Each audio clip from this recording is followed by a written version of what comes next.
James Stewart as the six-shooter.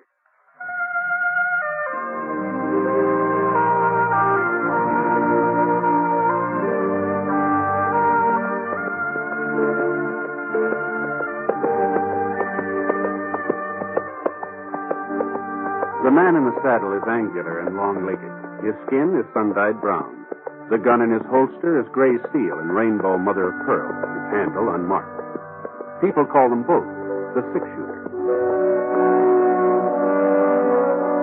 Coleman, America's leader in modern automatic home heating equipment, and the National Broadcasting Company present James Stewart as the six-shooter, a transcribed series of dramas based on the life of Britt Ponset, the Texas plainsman who wandered through the Western Territories, leaving behind a trail of still-remembered legends. Now, in just a moment, immediately following this important announcement, you'll hear Act One of The Six-Shooter. In a few years, our public schools will be as behind the times as the Little Red Schoolhouse. And it's estimated that by 1956, there will be some 7 million more children in elementary schools than there are now. More equipment will be needed. And above all, more elementary school teachers. To help assure your child a proper education, join and work with local groups and school boards. And for free information about how people in other communities are improving their schools, write to this address. National Citizens Commission for the Public Schools, 2 West 45th Street, New York 19, New York. Now, Act One of The Six-Shooter, starring James Stewart.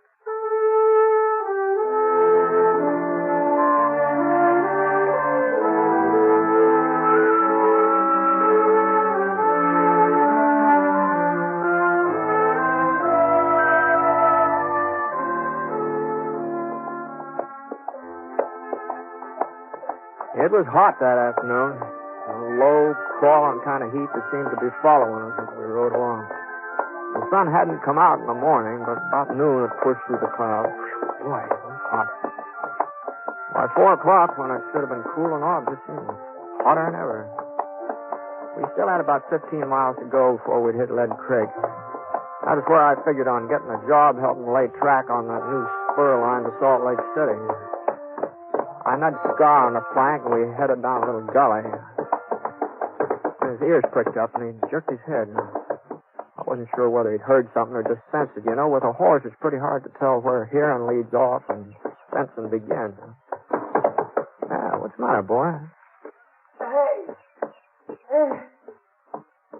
And then I heard it, too.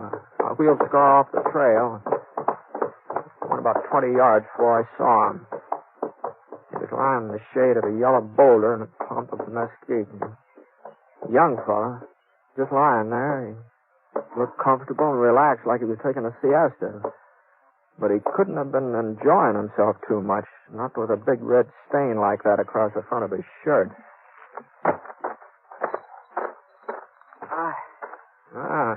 What's the trouble? I had a little accident. Yeah, it looks that way. What happened? My horse threw me a couple hours ago. Must have landed on my gun. It went off. See, you haven't got any water, have you? Sure, yeah.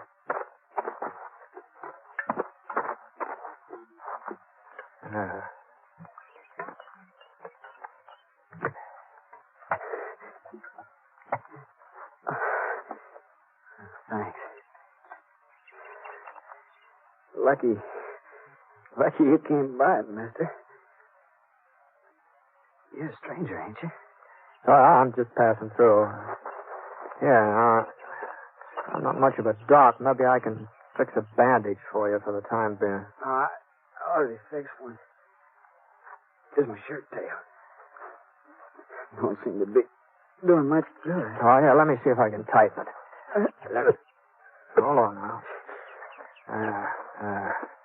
You think you can ride? I don't know. You ain't seen my pony yet. Pinto with a half moon on his flank? No, I can't say I have. Not to run off. Oh, now, just don't worry about him. My horse will get us into Lead Creek. Lead Creek? Yeah, it's close to town, isn't it? Yeah, I guess it is. Yeah, all right. Now, let me give you a hand here. Ooh. It ain't no use, mister. No, you gotta try. Now, just lean your weight on me. I'll never make it. Okay. That's it. There's a cabin past a mile or so west. I might be able to ride that far. Oh, that'd be better than staying here. Now, I'm gonna lift your feet up. Now, that'll hurt plenty, but once you're in the saddle, you'll be all right. Now, here we go. There we are. I'll take it real slow. I'll walk alongside. There you are. Was it west, you said, huh? Yeah. I sure do appreciate this, mister. I sure want. He keeled over in the saddle. I managed to keep from sliding out and we started off. About 15 minutes later, I saw the cabin he'd been talking about. And it wasn't much more than a shack, only 2-3 rooms, and a couple of acres of fenced-in pasture and a barn. I led Scar up to the front stoop and lifted the young fellow off. He was still unconscious, which was all of it good, of course. I carried him up to the front door and gave it a couple of kicks. Kicked again, and he sprung open. Anybody home? Hello?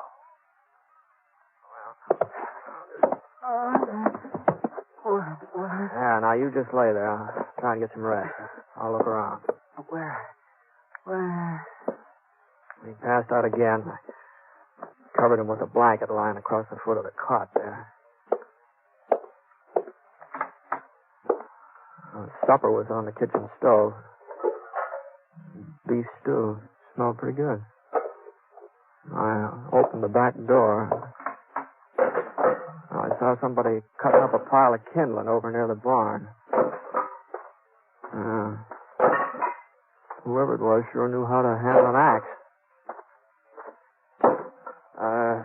Where'd you come from? No, I'm sorry if I frightened you, ma'am. I knocked on the front door, but I guess you couldn't hear me, huh? I ain't got no handout for tramp. Go on, get out. Well, I'm not exactly a tramp, ma'am. Although I'm not blaming you for thinking that. I've been riding for quite a spell. Well, what do you want? I ran across a fellow a little while ago in a gully just east of here. He'd been shot up. Shot? Yeah, he said his gun went off accidental. He's hurt pretty bad, and since this place of yours was the closest... Where is he? I took the liberty of putting him in the cot inside there, so I hope you don't mind. Oh.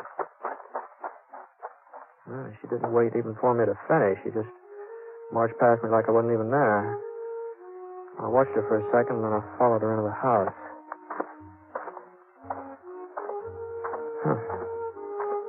I'd never run into a woman exactly like her before. At first, I thought she was a man. You know, the pants, the checkered shirt she was wearing, and the way she chopped up kindling, they fooled me.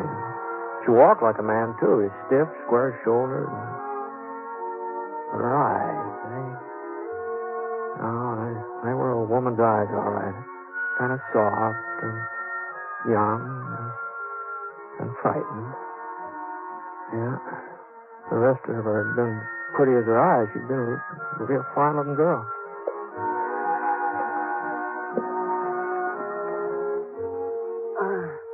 Take that rag off him while I fix a new bandage. Yes, ma'am.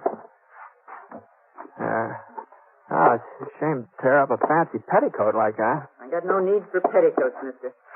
Can you turn him on his side? That's better. Now, if I can just get the bleeding to stop. You know him, ma'am? No. Why should I? Oh, I just thought since he was in your neighborhood. Lots of folks pass by here. That don't mean I know him. I don't know you neither. Oh, sorry. My name's Ponsett. Brick Ponsett. Ponsett. I've heard of you somewhere, haven't I? No, not likely. This is the first time I've been around Lead Creek here. Got a pocket knife? Yeah. Thanks. George, you're doing a real good job on him, you know. Your husband off somewhere today? I'm not married. Oh, it must get kind of lonely out here all by yourself, doesn't it? I like being alone. I want a lot of people around me. Mm-hmm. No, I can't say I blame you.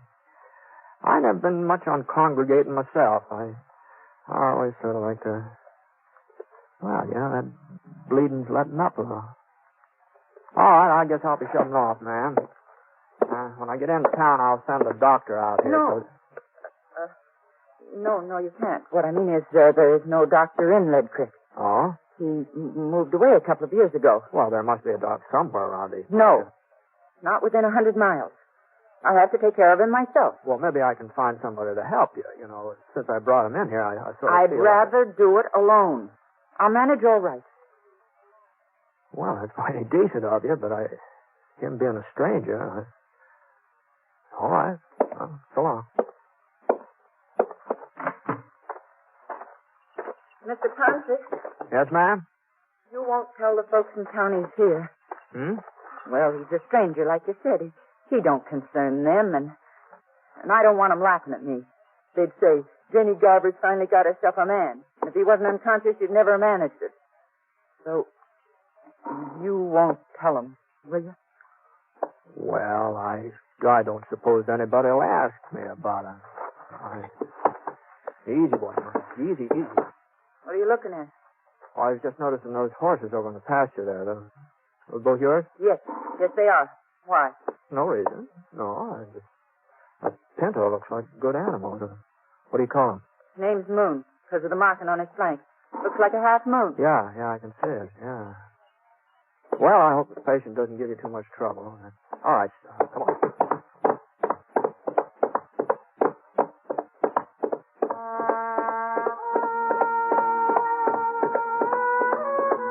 The sun went down, but it didn't cool off much. Maybe when the moon came out, there'd be a little breeze. I've been riding for a couple hours since I left the cabin. Still had 5 or 6 miles to go before I hit Lead Creek. We were coming through a narrow canyon when I heard a little rustling sound. First I thought maybe it was that breeze I'd been waiting for. The next thing I knew, I was behind a rock. I wasn't quite sure how I got there. I guess my legs sort of took over without me having to tell them what to do. You ain't got a chance, Ned. We're all around you. Come out from behind those rocks and keep your hands up. Well, I'd be glad to oblige, but I ain't Ned. Whoever he is. Hold it a minute, Sheriff. Oh. Well, looks like they made a little mistake, boys. You all right, mister? No serious damage, I guess. Well, sorry to bother you, but what are you doing out here anyway? Well, I was heading for town. I heard there might be some work on the new railroad, thought I might sign up for a spell. Well, I guess they can always use another man. My name's York. Sheriff Jim York. I'm pleased to meet you, Sheriff. I'm Britt Ponset. Ponset? Fellow they call six-shooter? I didn't know you were in these parts. Boys, meet Britt Ponset. Britt, this is Sam Norval. Howdy. Tom Jackson. Harry Potter. Howdy. Britt's the man who brought in the Phoenix Kid. Kid had the drop on him, too, but he never got a chance to pull a trigger. At least, that's the way folks tell it. Yeah, well, between the doing and the telling, there's apt to be some exaggeration. Well, anyway, I'm sure glad we run into you tonight. That 6-gun of yours may come in handy. Oh? Yeah, we're looking for Ned Landy. That's who we thought you was at first. I figured something like that. Now, what's this Landy been up to? Trouble for the last 3 months. Hold up, couple of shooting sprees. Broke into Harry's bank last night and killed Harry's brother. I see. I've taken a posse after him before, but we always seem to lose him in these hills. We'll get him tonight, though. Picked up his trail this morning. Even spotted him for a minute or two on the far side of Devil's Canyon over in the trees. I got off a shot. Thought I'd hit him for sure. Well, I guess my aim was off. Anyway, he gave us the slip again. Well, what's he look like? Oh, he's young, about 23, I'd say. Short, wiry, black hair, rides a pinto. Pinto, huh? Mm-hmm. You ain't seen him. Yeah, I guess I have. Yeah? Where was he? I left him at a cabin about 9 miles back. And, your aim was all right this morning, Sheriff. He's carrying a bullet in his stomach. Of course, he said he'd shot himself by accident. The only cabin out this way is Jenny Garber's. That's the woman. That's the woman who lived there. Well, come on, boys. Let's go. Ain't you coming too, Britt? Oh, no, you won't need any help, Sheriff. Landy's not likely to last long enough for you to get him into town, I don't think. Well, we'll get him in all right. Doc will see to that. The doc? But I understood there wasn't any... Sam here's the doctor. See, that's what he's been claiming for the past 20 years. Yes, huh? Just wait a minute, Sheriff. Just hold on. I've changed my mind. I think maybe I will ride up there with you.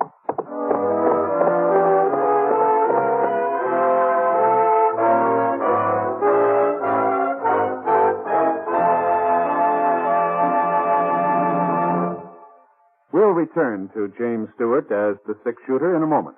First, a word from Coleman, America's leader in modern automatic home heating equipment. You'll be glad this winter you bought a Coleman heater this fall.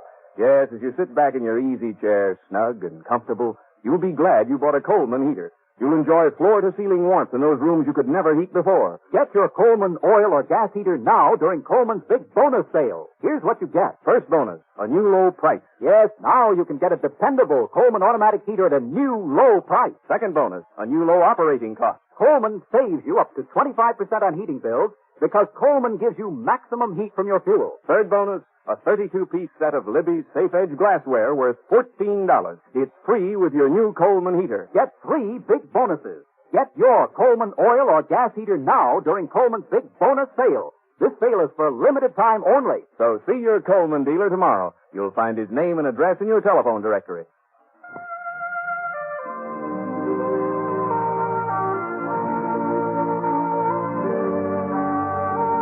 Now, Act Two of The Six-Shooter, starring James Stewart.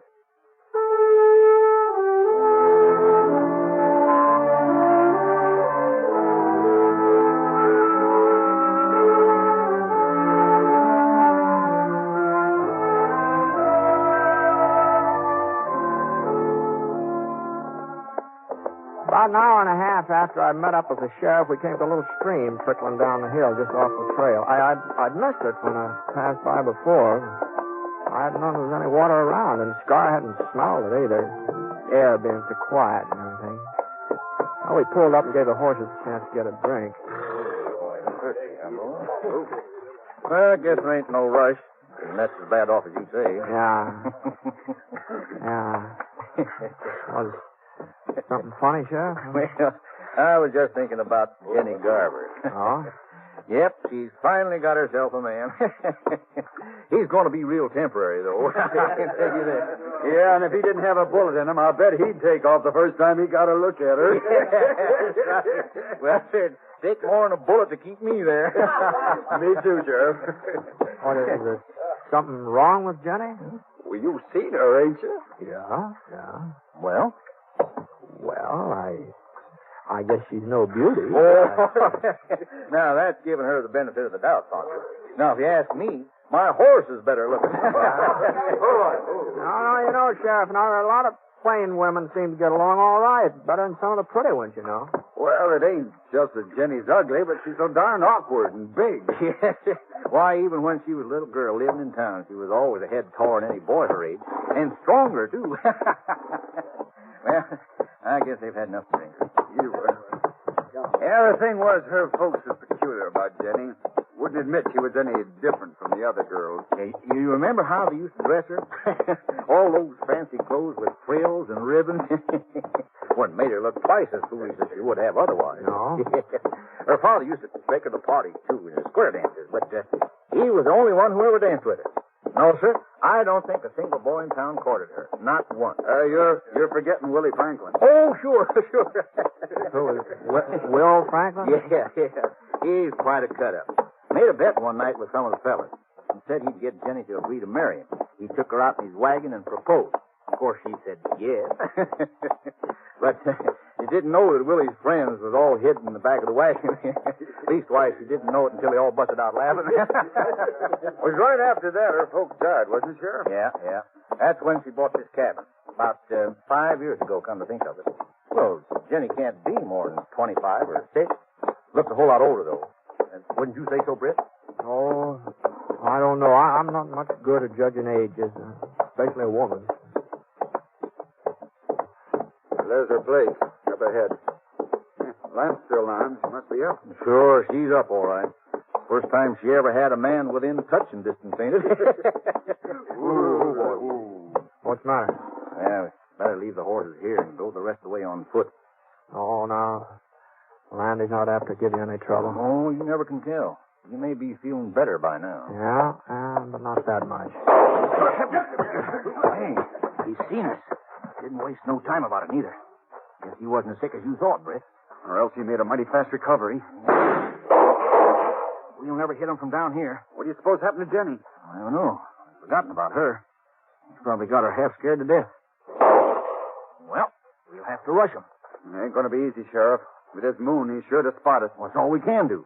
Sam, you and Harry see if you can make it up to the fence over there. Right.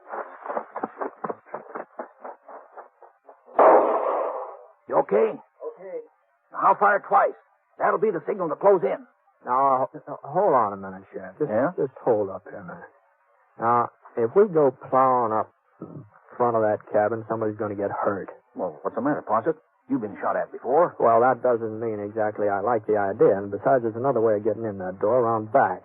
And there are a couple of trees back there, too. Oh, no, he'll be watching the back door. That's no fool. I know, but it's worth a try, eh? All right, I'll go with you. Now, wait a minute. Now, you just let me go alone. One man ain't as apt to be seen. Now, you just keep firing. And if I ain't back in 5 minutes, well, we'll take him your way, huh? 5 minutes. We won't wait no longer.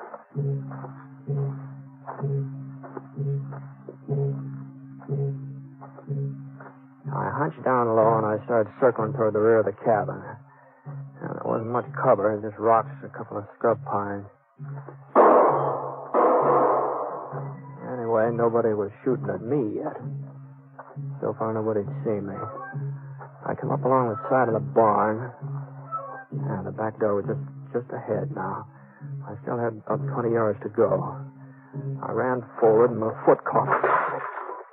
I tripped over some of the kindling Jenny had stacked up there in the afternoon. I lay quiet for a minute. I just waited. It sounded to me like I'd made enough noise so they could hear it clear down Lead Creek. No, shooting wasn't in my direction. So I got up on my knees.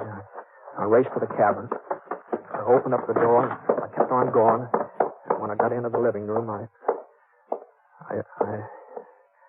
saw I'd figured right. That was on the cot, just where I'd left him. Hadn't moved. It was Jenny who was doing the firing. She swung around. She pointed the revolver at me. Her eyes weren't soft, not anymore. You told him. You brought him here. I had to, Jenny. I would have taken him away as soon as he was well enough. Why couldn't you let us alone? That killed a man last night, Jenny. I don't care. I don't care what he does. As long as he needs me, I'll stand by him and help him. He needed a hideout, didn't he? He must have been staying here for some time, or his pony wouldn't have had enough sense to come back here with his own accord. They're going to start closing in, Jenny. You're not going to take him away from me. I won't let you. Ned likes me. He told me he likes me. And he's the first person who ever did. Give me your gun, Jenny. Even if it isn't true. Even if he didn't really mean it. He doesn't laugh at me like the others. He doesn't mind my looks. But he said I'd be an old maid. Even my mother said it. But I won't. Not now. Ned'll take me with it.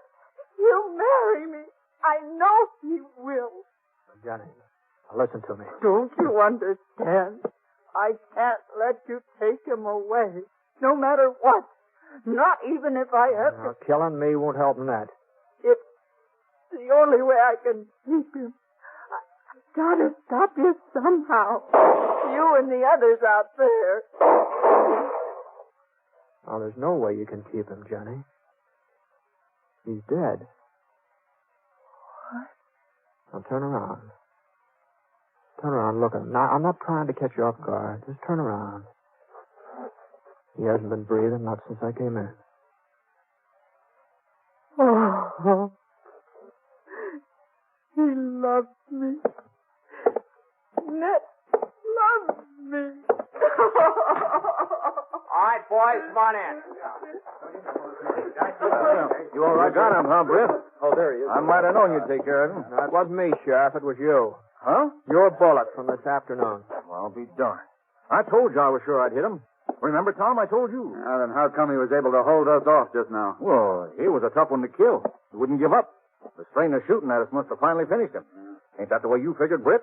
No, something like that. Well, what's the matter with her? Little gunplay bother you, Jenny? Come on, get a hold of it. It's all over now. Well, sure is funny how women are scared of gunfire. Every one of them. Even Jenny. Well, it just goes to show you that underneath, they're all pretty much alike. Yeah. Yeah, I guess there are. Well,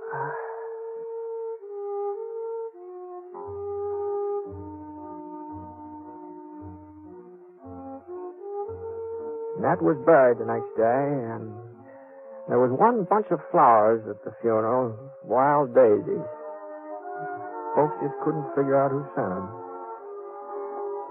And, they tell me that it was right about then that Jenny Garver started acting different. Oh, I don't mean she got pretty or anything like that, but she did seem more confident. She just seemed a little more sure of herself. Well, people said if they didn't know better, they'd swear that a man had something to do with the way she changed, but of course they all knew better.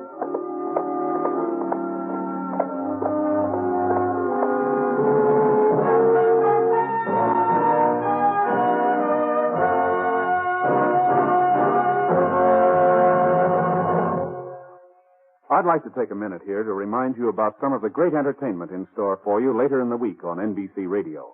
Next Friday night marks the fall return to the air of both the Bob Hope Show and the Phil Harris Alice Faye Show. Both these great comedy programs, formerly heard on different days, now join forces to make Friday night a top listening night on NBC Radio. The new Bob Hope Friday night show will feature well-known guest artists, the music of Les Brown and his band of renown, and the vocal talents of lovely Margaret Whiting. And, of course, Bob will be in there delivering his rapid-fire topical humor. You'll find that the Bob Hope Show is most enjoyable listening each Friday night on NBC Radio. And immediately following Bob Hope, listen to the Phil Harris Alice Faye Show. And Alice has her brother William to keep her informed of Phil's hilarious actions. Also in the talent-filled cast, you'll hear Julius Abruzio and little Alice and Phyllis. You'll hear wonderful comedy every Friday night beginning this Friday night on NBC Radio. Yes, for the best in Friday night radio entertainment, remember to tune where you hear the familiar three chimes for the Bob Hope Show and the Phil Harris Alice Faye Show. Two great programs returning this Friday to NBC Radio.